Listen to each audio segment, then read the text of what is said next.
I'm here today for one main reason, to say thank you to the incredible people of Florida. What a group. As you know, Florida is my second home. In many ways, it's my first home. And I love this state. I love the people. I love the people of the state. You propelled to victory a grassroots movement, the likes of which the world they've never seen it before. Look at these people. How many people are here? Man, that's a lot of people. They say we broke the record tonight, by the way, folks. We broke the record. Incredible. Incredible people. The patriots in this audience tonight stood up to the global special interests and delivered a historic win for the American worker. American worker.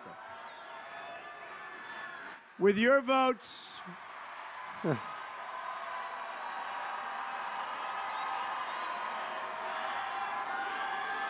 that friend or foe? Friend or foe? I think it's friend. A loud friend, but a friend, right? With your votes, the great citizens of this country declared to the world that from now on, it's going to be America first. America first. Let me also take a moment to really recognize and thank our terrific Governor, Rick Scott, for being here tonight. And Pam Bondi, who's in the audience someplace. She is an incredible person. So Pam, thank you. Rick, thank you very much. These are truly amazing people. I also, thank you. I love you too, darling. I even love the guy that said, I love you. What can I tell? And he's a rough-looking dude down there. I also want to give a very special thanks to you, the men and women in the United States military. We're in your debt, and we will never let you down. Now, you know, we did very well with many, many different groups. We did fantastically well with the African American community. We did fantastically well with the Hispanic community. We have a lot of people here tonight from the India community. Hindus, we did great with the Hindus. In fact, where are they? We have a big group. Boy, did we do. There they are. I want to thank you. You folks were amazing. They went out and they voted, and they were fantastic. And we did well with women. Women.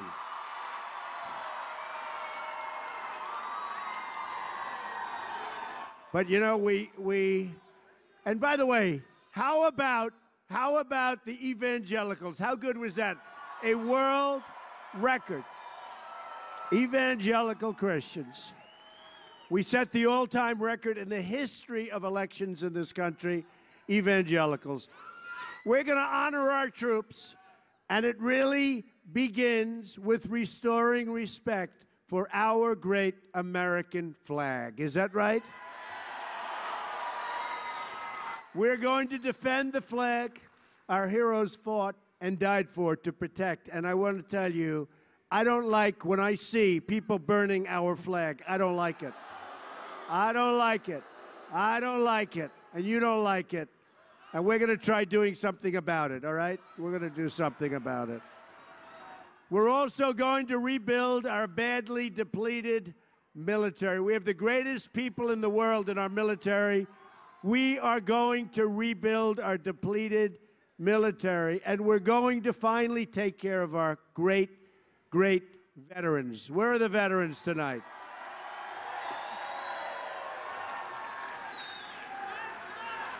America.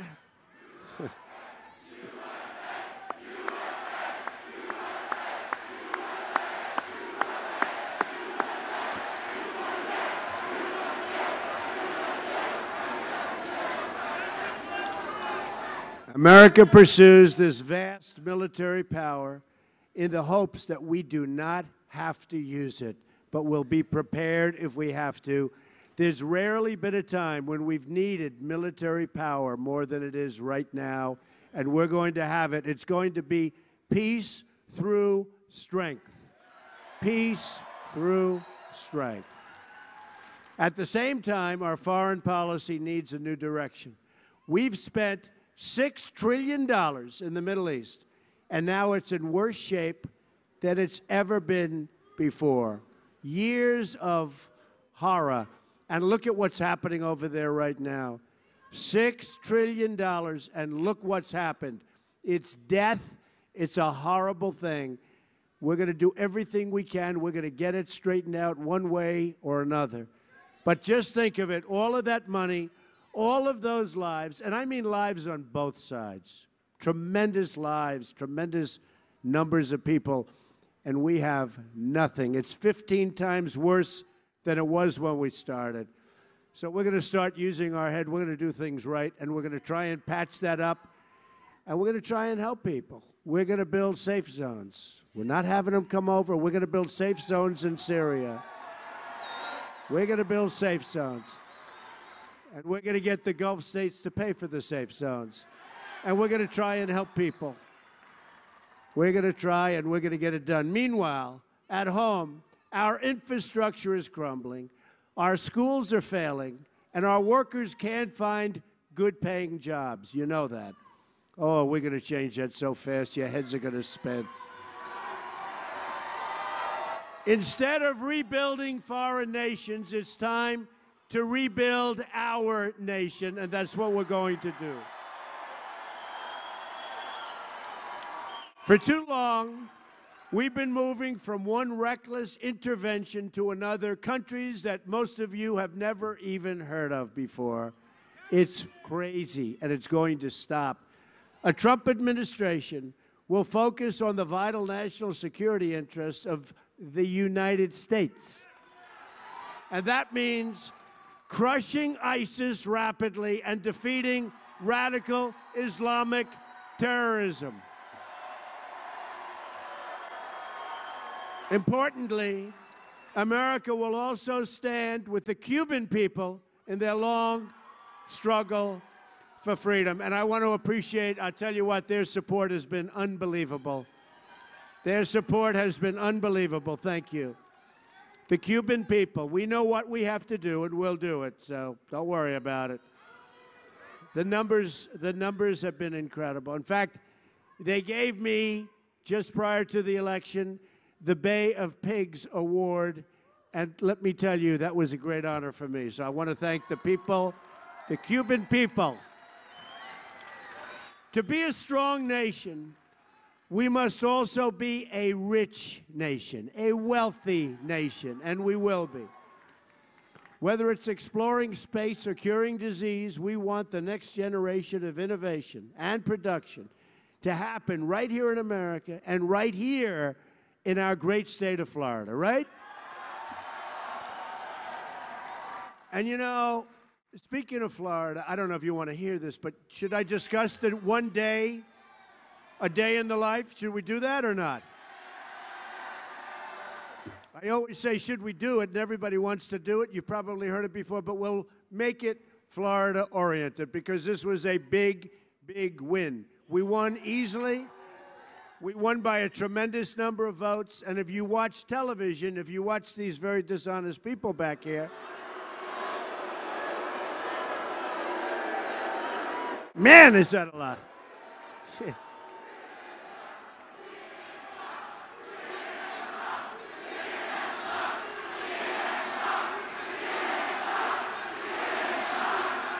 Well, you know, first of all, you know, maybe before we start, this field is massive, and I'm looking back there, and with the lights you can't see, but I'm seeing, there they are. Look at that. That is a lot of people.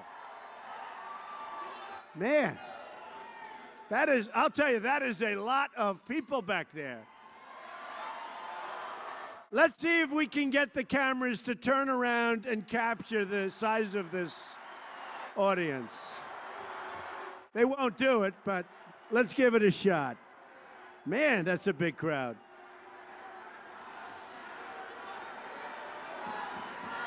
You know what we should have done?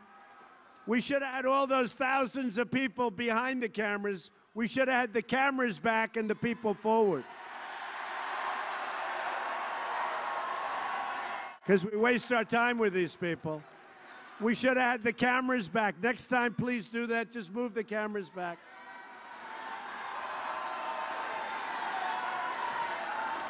You know, the equipment is so great nowadays that they can microscope it and we can get it nice. They could be all the way in the back and it won't make any difference for television.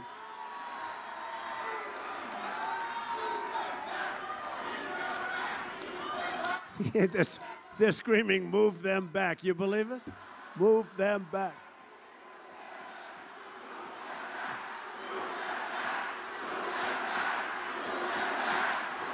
All right, look, you know what? Hey, here's the bottom line. They're very dishonest. They've written very dishonestly about all of us. This is a movement like they've never seen before. And yet, we won, folks. We won, right?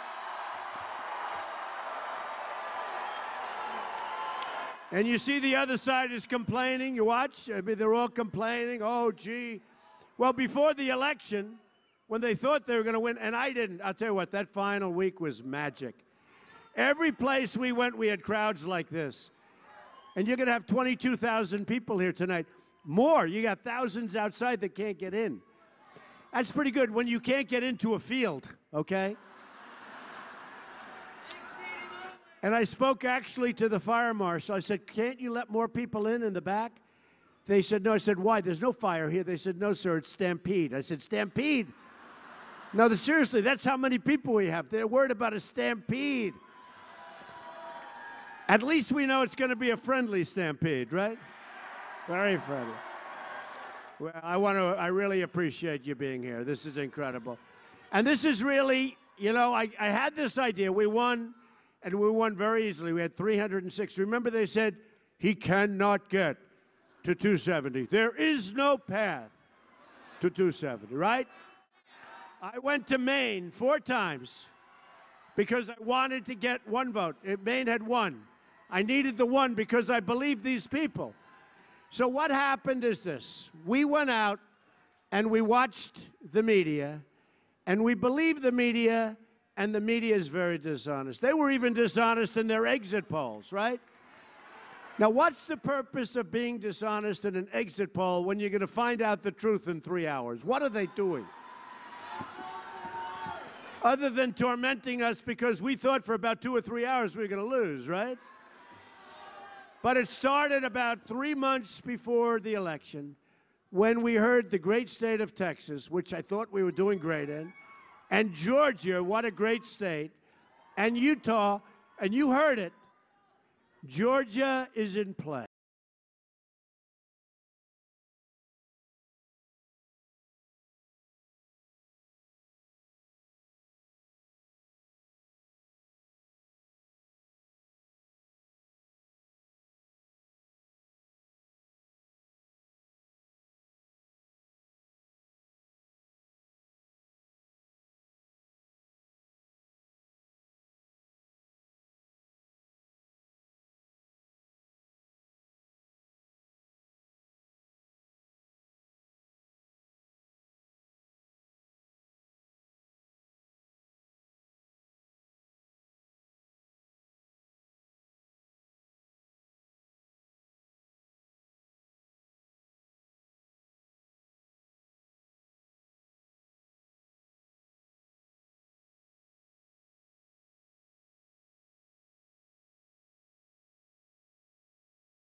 person. Remember, he said, we think we can win the election. We said, but you're only going to win maybe Utah. And you know what he would have done if he did? Maybe. It didn't turn out that way because we had plenty of votes, plenty of everything. But all he would oh, I don't know if he's a lightweight. We should never say that. That's not nice. Don't ever call a person like that a lightweight. Boy, what a group. Only in Florida can this stuff happen. But we won Utah by a lot, like a real lot. And it was a massive, and Evan didn't even come in second. Hillary came in second, okay? So again, I really believe it was dishonest polling, but you know, who knows, right? Who thinks it was dishonest by the media? I do. I do. I do. So we open up with that. Then all of a sudden, Ohio, where they had us down for 2 months as even, we win by almost 10 points. So we hear, and we were supposed to win maybe by 2 points or 1 point or 3 points. And I had a little hostile environment. I had a governor that wasn't exactly like the great Rick Scott. I had a governor who, I said, how do you win a state when you don't have the support of the governor? Well, we won. I think I probably did better this way. So they go out and they say, breaking news, Donald Trump has won Ohio, and with a very big number. And then breaking news, Donald Trump has won Iowa by more than 10 points. That's unheard of, right? And then we come down to this beautiful piece of land that we all love, surrounded by the ocean, right? Surrounded by beautiful seas. It's a place called Florida. Have you ever heard of it? Has everybody heard of Florida?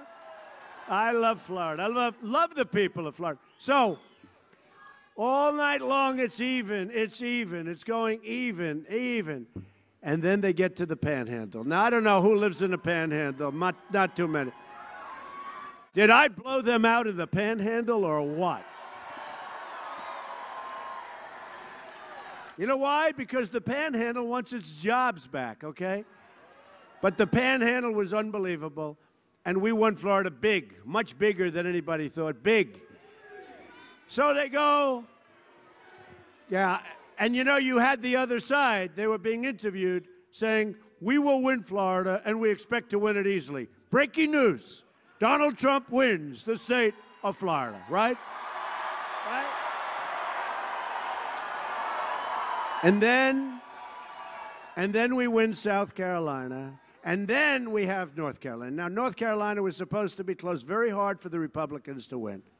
A lot of reasons for that, but it's very hard. But we worked hard there and really effective. My children were there, and everybody was there. They were working hard. And then it comes out, the Tar Heels, and then it comes out very strongly that Trump is looking good in North Carolina. And my opponent, I won't mention names because I wouldn't want to, but my opponent, they spent a fortune in North Carolina. And their people got on television. Jeez.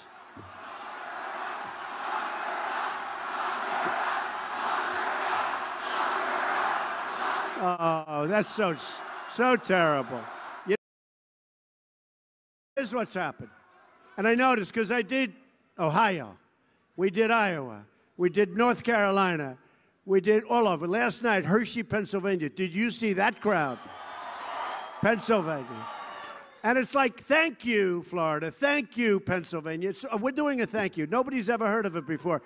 That's why we all have more imagination than anybody that's ever done this, right? Because we're not politicians. But I'll tell you what I noticed. Okay, so I'll tell you what I noticed. So we go to Ohio and we go to Iowa. The crowds are incredible. Thank you. Thank you. Thank you. Thank you.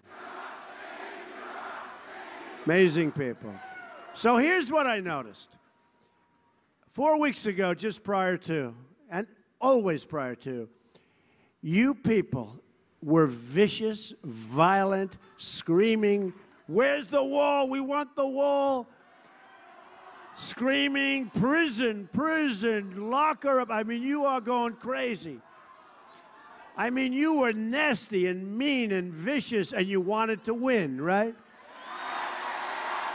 Now, same crowds. That's right, deplorables. Whatever happened to the deplorables, right? They're not so deplorable.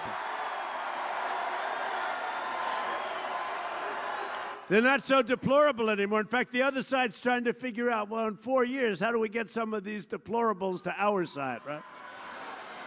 But now, it's much different. Now you're laid back, you're cool, you're mellow, right? You're basking in the glory of victory. And we're already getting to work. You see what we did with Carrier? We're saving a lot of jobs. And many, many places. We got a lot of things going on. But we're going to do the big picture. But we sort of have to wait till we get in office. Don't you agree? You know. Just I'm having a hard time waiting. I just make phone calls. Listen, you can't move. But now you're mellow. And you're cool. And you're not nearly as vicious or violent. Right? Because we won, right? And now you're sort of laying back, although it doesn't exactly sound like a totally laid-back crowd, but that's okay. So the other side goes out, and they say, Trump cannot win North Carolina. That's our firewall. Remember on television, this is our firewall.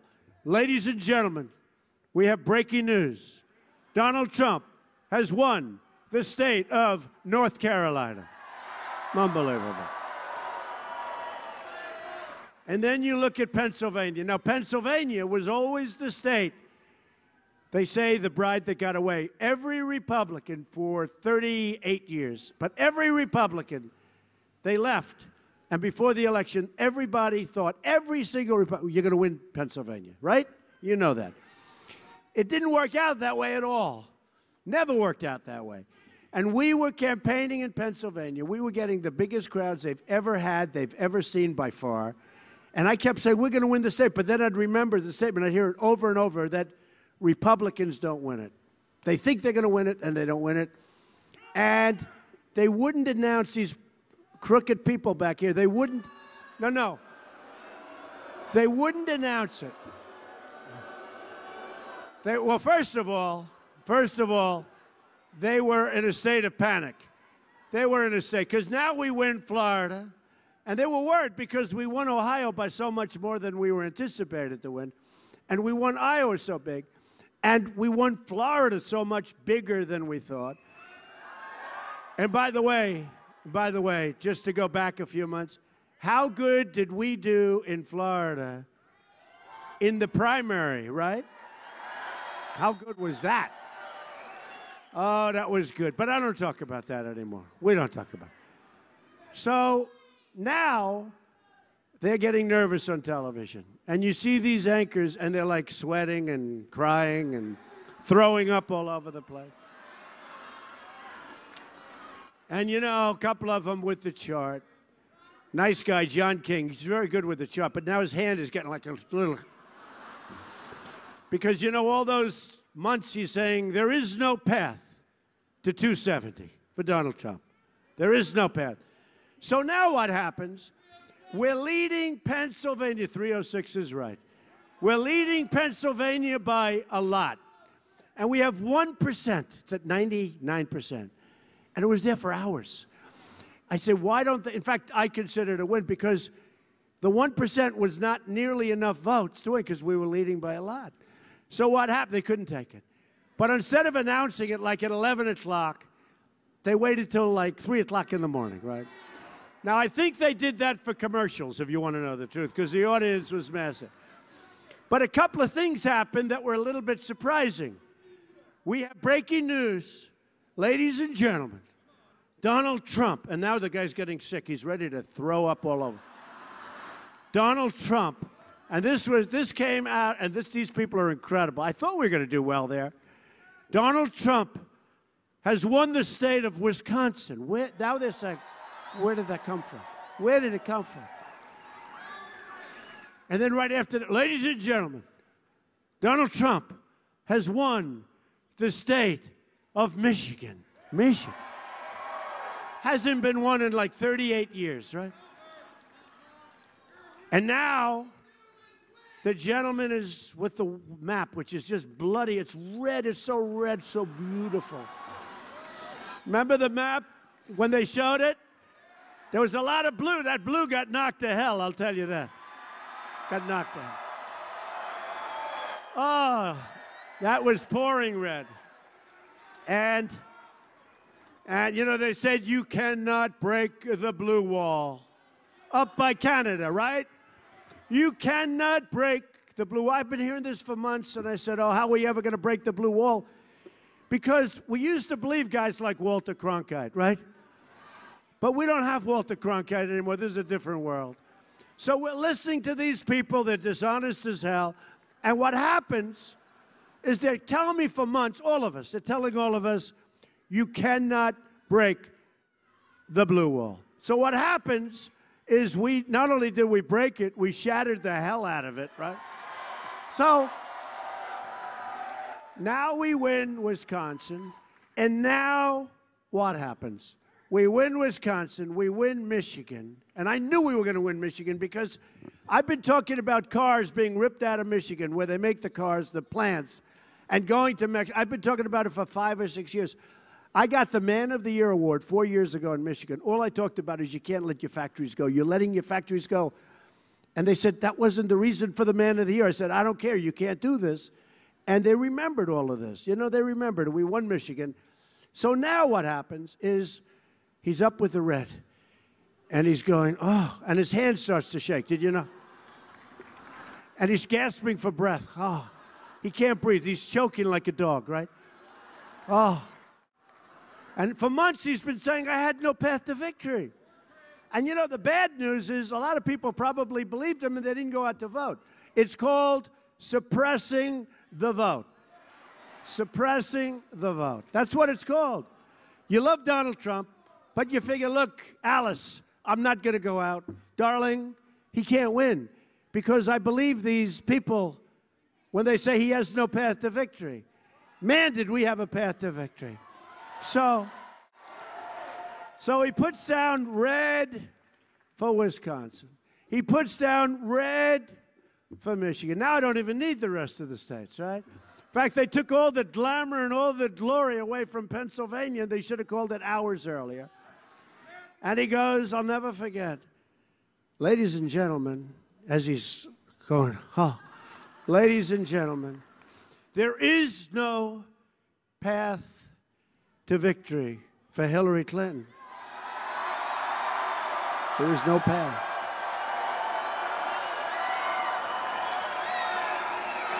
There is no path. Incredible.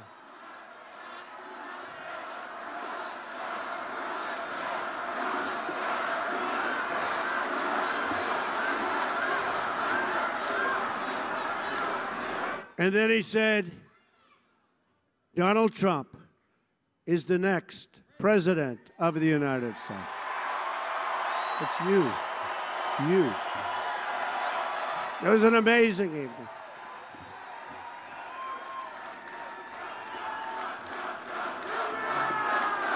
Thank you. Thank you. And congratulations to you. And you know, they never gave Pennsylvania that glamour of victory. They should have, because those people were so incredible. I was with them last night. I said, they took it away from you, folks. But then Pennsylvania came in and others came in, and it was like incredible. So we ended up with 306, and it could have even been more than that. It was an amazing evening. And they say the most historic ever. They say the most historic ever. But you know what's more important now? That we all together, but we all together do a great job. That's what's next, okay? That's what's next. We're going to do a great job. For years, the jobs and wealth have been ripped out of our country. Foreign powers have gotten rich, bleeding America dry. But that's all about to end, folks. Believe me, it's going to end rapidly. The American worker is finally going to have a champion in the White House, and it's going to be a champion for you. Our economic agenda can be summed up in 3 very beautiful words: jobs, jobs, jobs. That's why we're going to lower our business tax rate from 35% down to 15%, and you watch what happens. We're going to bring it from the highest in the world to one of the lower rates in the world. Maybe someday we'll get it down to the lowest. And you watch what's going to happen. It's also why we're going to eliminate job-killing regulations, a disaster. And we're going to lift the restrictions on the production of American energy, including shale, oil, natural gas, and clean coal. Another critical element of our jobs plan is a historic $1 trillion investment in our very bad and crumbling infrastructure. It's time, folks. It's time. Our bridges are deficient. Our roads are in disrepair. Our airports are like third world countries. Our schools are a disaster. We are going to fix our country. It's time. We have no choice. It's time.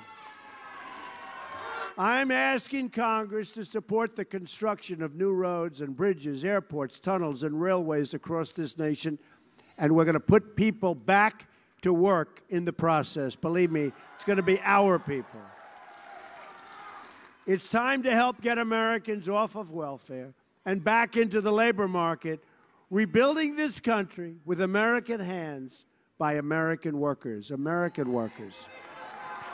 My administration will follow 2 simple rules: buy American and hire American. At the center of this agenda is fixing our absolutely terrible trade deals. They are so bad. I have studied them. You know, I'm one of these people, I like reading trade deals. Can you believe this? But that's what you want. You don't want to read them. They are so bad. I can tell you, how bad are they? He says, how bad are they? Like, really bad. But we're going to make them really good. And we have the great people to do it. You know, the media was saying, the people that are negotiating your trade deals are very rich. I said, but isn't that what we want?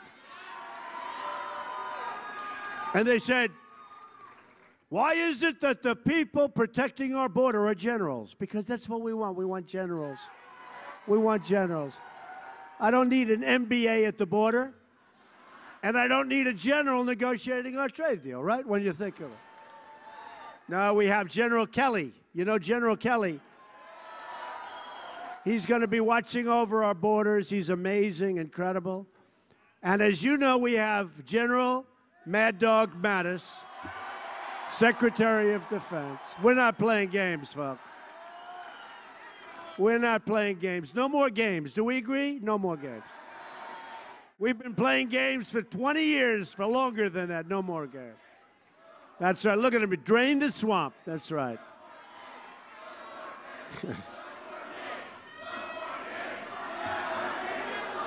It's pretty good.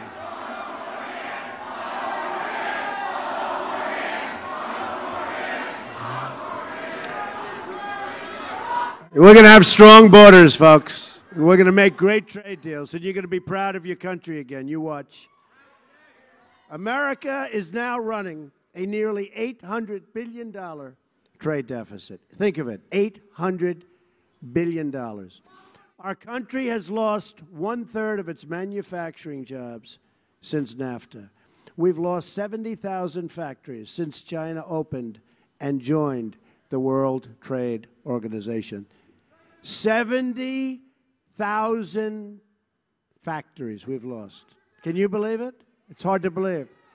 I thought it was a typo. It's the greatest jobs theft in the history of the world, but we're going to get them back. But we're going to turn it all around, and we're going to turn it around fast, faster than you think. We are not going to be taken advantage of by other countries anymore. Right? Our goal is to bring back that wonderful phrase. Remember, some of you that are a little bit older, made in the USA. Remember that beautiful? Made in the USA. We used to have on the cars it says made in the USA. We don't have that anymore. We're going to start putting made in the USA, right? What do you like better? Made in the USA or made in America? Hold it. Hold it. Yeah.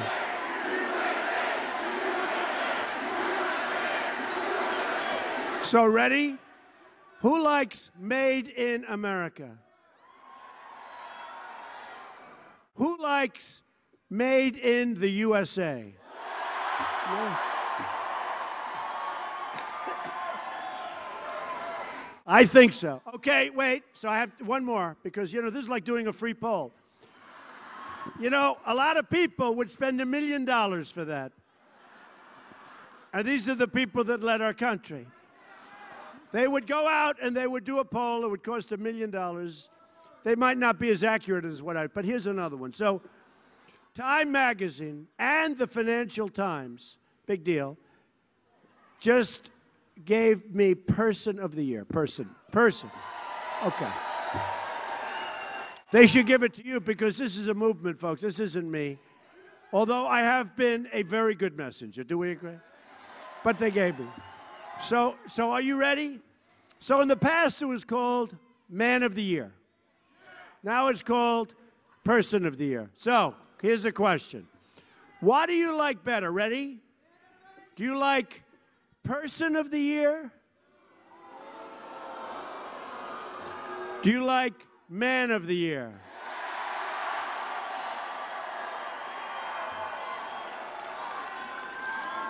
And that's the women, too. You know, I mean, it's, well, they want to be politically correct. Now, I've heard for so many years, Man of the Year, I'm Man of the Year, and then it comes out Person of the Year. You know, look, they have to be politically correct. But I had an idea. No, I had an idea. If it's, no, because they say, what do you do if it's a woman, right? So you go, if it's a man, you go Man of the Year, Trump.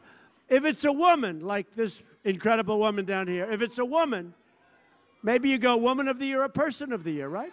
It's a big deal, right? Should we speak to the people at Time Magazine, say we want it again next year, but we want maybe Man of the Year next year, okay? So, no, it's a great honor. It's great to be, and you know, we have to justify it. We will withdraw from the Trans-Pacific Partnership.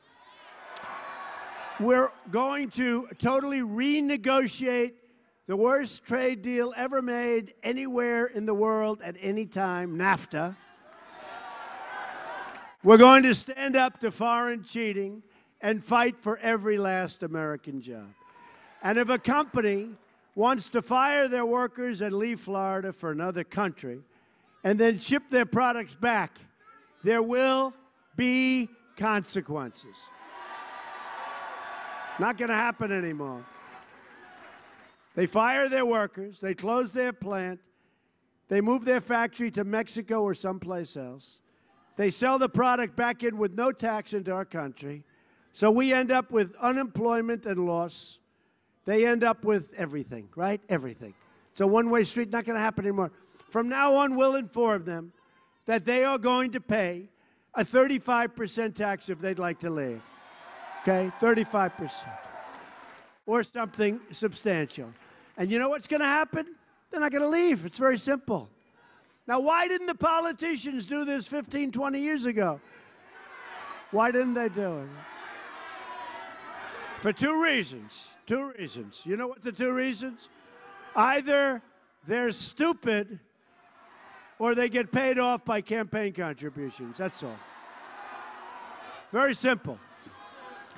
But to be a rich nation, we must also be a safe nation.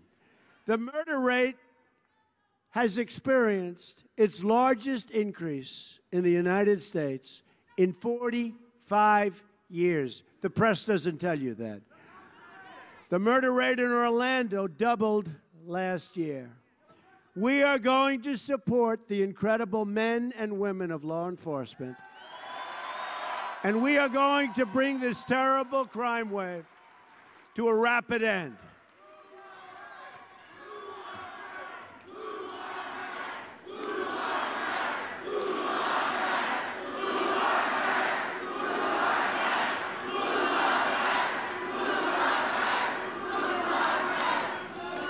One of the greatest public safety threats remains open borders. This is horrible what's going on with the borders. And the drugs pouring into our country and poisoning our youth and other people. Poisoning our youth, pouring in, like water pours in. I have a message for the drug dealers, the gang members, and the criminal cartels terrorizing our cities, our locations, our citizens. Your days are numbered. We're getting you out, and we're getting you out fast. We will build a great wall, and we will stop illegal immigration for once and for all.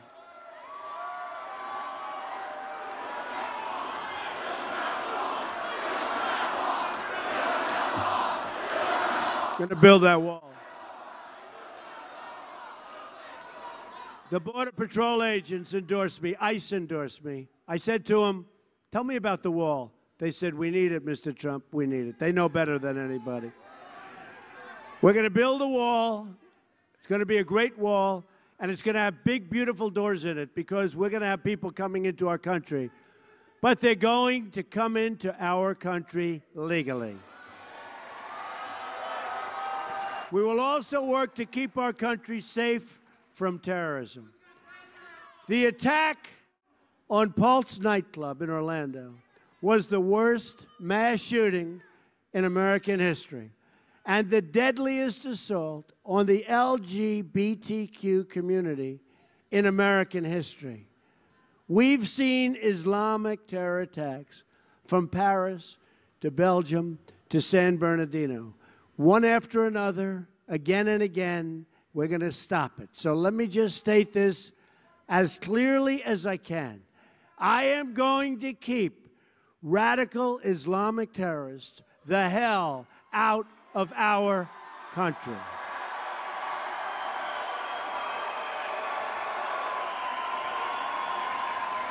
That includes suspending immigration from regions where it cannot be safely processed or vetted. And the vetting is going to be a term that I devised that now other people are using, extreme vetting, right? Extreme vetting. Nothing will come before the safety and security of the American people. Ethics reform will be a crucial part of our plan as well. We're going to drain the swamp of corruption in Washington, D.C., and stop government officials from trading favors at your expense. We face many challenges, but this is truly an exciting time to be alive. The script is not yet written. We do not know what the page will read tomorrow. But for the first time in a long time, what we do know is that the pages will be authored by each and every one of you. You, the incredible American people, will be in charge. Your voice, your desires, your hopes, your aspirations will never again fall on deaf ears. The forgotten men and women, by the way, they're not so forgotten anymore, are they? They didn't know what hit them. Oh, those forgotten people, they're not forgotten. They are not forgotten. They're still writing stories about it. They say, what happened? They came out to vote big league, didn't they? And these are great people.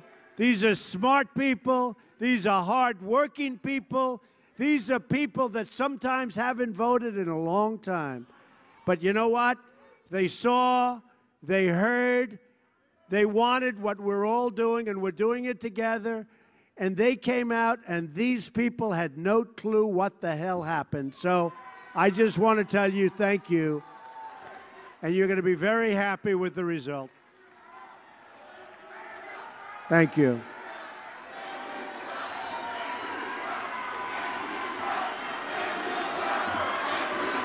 You're going to be very happy. Together, we will raise incomes and bring jobs and wealth and opportunity to our poorest communities.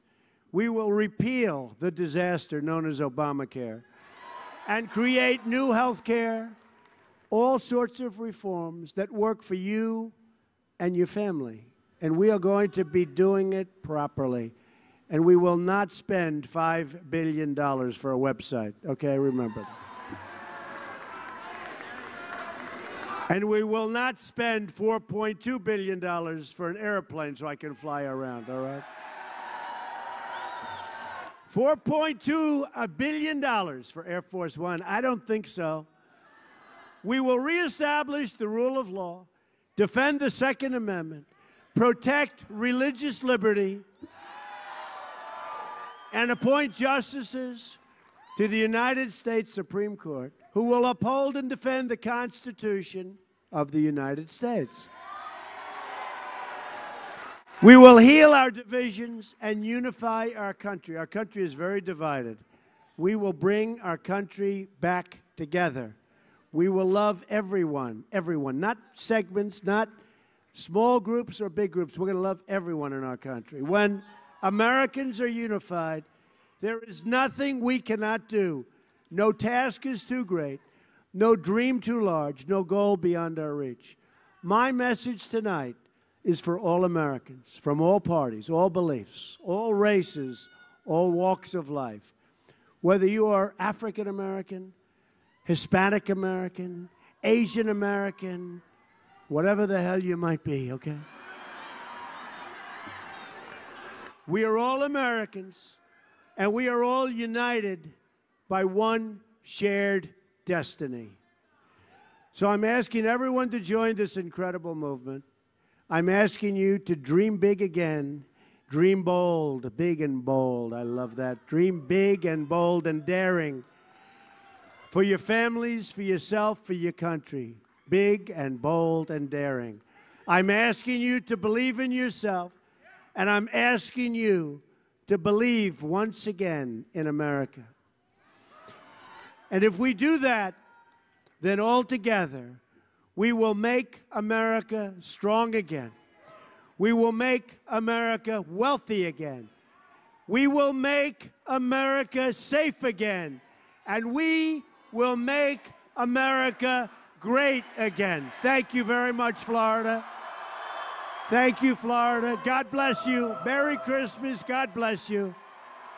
Thank you very much. Incredible support. Thank you.